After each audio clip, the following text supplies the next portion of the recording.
Just imagine, ఒకరోజు నిద్రలేసి చూడంగానే అన్ని సోషల్ మీడియా పేజెస్ ఒక పొలిటికల్ పార్టీ గురించి మాట్లాడుకుంటున్నాయి. అన్ని మీమ్ పేజెస్ ఆ పార్టీ కంటెంట్తో నిండిపోయి ఉన్నాయి. ఇన్స్టాగ్రామ్ స్క్రోల్ చేసి చూస్తుంటే ప్రతి రీలు ఈ టాపిక్ గురించే. పేజ్ స్టార్ట్ చేసిన 6 daysలోనే దేశంలోని పెద్ద పెద్ద పార్టీస్ కంటే ఎక్కువ ఫాలోవర్స్ సంపాదిస్తుంది.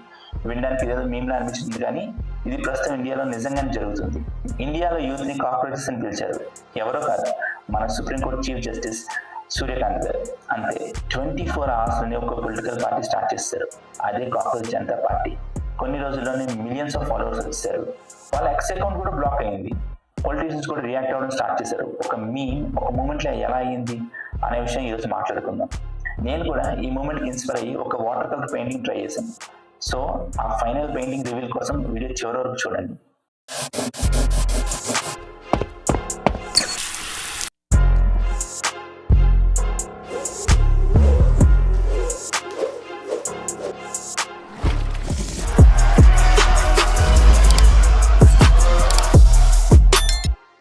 Cockroach Janata party Indian internet మొత్తాన్ని షేక్ చేస్తున్న ఒక వైరల్ మూమెంట్ ఇది.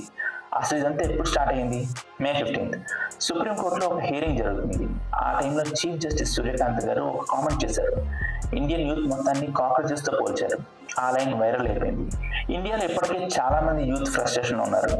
Unemployment, paper leak, inflation, pressure, hopelessness ఇవన్నీ ఆల్రెడీ మైండ్లో ఉన్నాయి. అలాంటి టైంలో కాక్రోచెస్ అనే పదం పడేసరికి చాలా మందికి అది జస్ట్ కామెంట్లో అనిపించలేదు, ఒక ఇన్సల్ట్ లా తీసుకున్నారు. అప్పుడే సీన్లోకి ఎంటర్ అయ్యారు అభిజిత్. బాస్టన్లో చదువుకుంటున్న ఒక 30-year-old స్టూడెంట్ ఆయన. ఈ ఫ్రస్ట్రేషన్ మొత్తం చూసి ఒక సెటారికల్ ప్లాట్ఫామ్ స్టార్ట్ చేశారు. పేరు cockroach Janata party. Name itself is very smart. ఎందుకంటే cockroaches survive in the harshest conditions అనమాట. అదే సింబాలిజంని యూజ్ చేశారు. మీరు మమ్మల్ని ఇగ్నోర్ చేయొచ్చు, మాక్ చేయొచ్చు, కానీ మేము ఇంకా ఇక్కడే ఉన్నాం అని చెప్పకనే చెప్పారు. కానీ సిజేపీ ఎందుకు అంత వైరల్ అయింది? బికాస్ ఇది పొలిటీషియన్స్లో మాట్లాడలేదు, ఇంటర్నెట్లో మాట్లాడింది. Memes, sarcasm, dark humour, self roasting, unemployment మీద జోక్స్. ఒక పొలిటికల్ స్పీచ్ కంటే ఒక ఫ్రస్ట్రేటెడ్ గ్రూప్ చాట్ లాగా అనిపించింది. ఇంకా వీళ్ళ పార్టీ జాయినింగ్ క్వాలిఫికేషన్స్ చూస్తే షేక్ అయిపోతారు. ఈ పార్టీలో జాయిన్ అవ్వాలంటే అన్ఎంప్లాయిడ్ అయి ఉండాలి, లేజీగా ఉండాలి, 24/7 ఆన్లైన్లో ఉండాలి, అండ్ సిస్టమ్ మీద ప్రొఫెషనల్గా ర్యాంక్ చేయగలగాలి. అంటే యూ షుడ్ బి లాజికల్.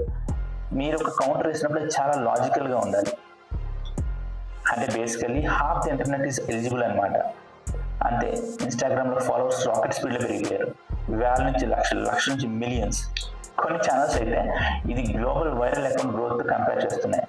కానీ డీప్ డౌన్ ఇది కాక్రోచెస్ గురించి కాదు, ఫీలింగ్స్ గురించి. ఫైనల్లీ మన ఫ్రస్ట్రేషన్ గురించి ఎవరో జోక్ రూపంలో బయటపెడుతున్నారు అని ఫీలింగ్. అందుకే జెన్సీ దీనికి బాగా కనెక్ట్ అయింది. ఇంకో ఇంట్రెస్టింగ్ విషయం తెలుసా, వీళ్ళు ఒక మేనిఫెస్టో కూడా రిలీజ్ చేశారు. కొన్ని పాయింట్స్ సెటైర్లా అనిపించినా సెన్స్లెస్గా అయితే అసలు లేవు.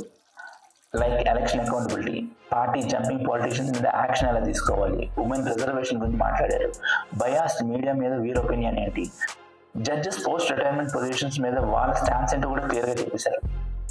ఇవన్నీ జరుగుతుంటే వీళ్ళ ఎక్స్ అకౌంట్ ఇండియాలో విత్హెల్డ్ అయింది. అంతే, మూమెంట్ ఇంకా పెరిగిపోయింది. బికాస్ ఇంటర్నెట్లో దేన్నైనా సప్రెస్ చేయడానికి ట్రై చేస్తే అది ఇంకా ఎక్కువగా స్ప్రెడ్ అవుతుంది. కానీ ఇప్పుడు ప్రాక్టికల్గా మాట్లాడుకుందాం. వైరల్ అవడం వేరు, రియల్ పొలిటికల్ పవర్ అవడం వేరు. ఇన్స్టాగ్రామ్లో ఫాలోవర్స్తో ఎలక్షన్స్ గెలవలేరు. గ్రౌండ్ లెవెల్ పాలిటిక్స్కి ఒక ఆర్గనైజేషన్ ఉండాలి, ఫండింగ్ ఉండాలి, లీడర్స్, క్యాడర్ ఉండాలి, రియల్ సపోర్ట్ ఉండాలి, అన్నీ కావాలి. చాలా ఆన్లైన్ మూమెంట్స్ వచ్చినంత వేగంగా డిసపియర్ అయిపోతూ ఉంటాయి. మేబీ కాక్రోచ్ జనతా పార్టీ కూడా నెక్స్ట్ మంత్ డిసపియర్ అయిపోవచ్చు, లేదంటే ఇది ఫ్యూచర్ మీమ్ పాలిటిక్స్కి స్టార్టింగ్ కూడా కావచ్చు. కానీ ఒక్క విషయం మాత్రం క్లియర్, ఇప్పుడు ఇంటర్నెట్ పాలిటిక్స్ని చూడడం మాత్రమే కాదు, క్రియేట్ కూడా చేస్తుంది. మరి మీ ఒపీనియన్ ఏంటి? సిజేపీ జస్ట్ ఒక మీమా, లేక యూత్ ఫ్రస్ట్రేషన్కి ఒక సింబలా? కింద కామెంట్ చేయండి. ఇలాంటి ఆర్ట్ ప్లస్ కామెంటరీ వీడియోస్ కోసం ఈ ఛానల్ సబ్స్క్రైబ్ చేయండి. Thank you. Have a great day.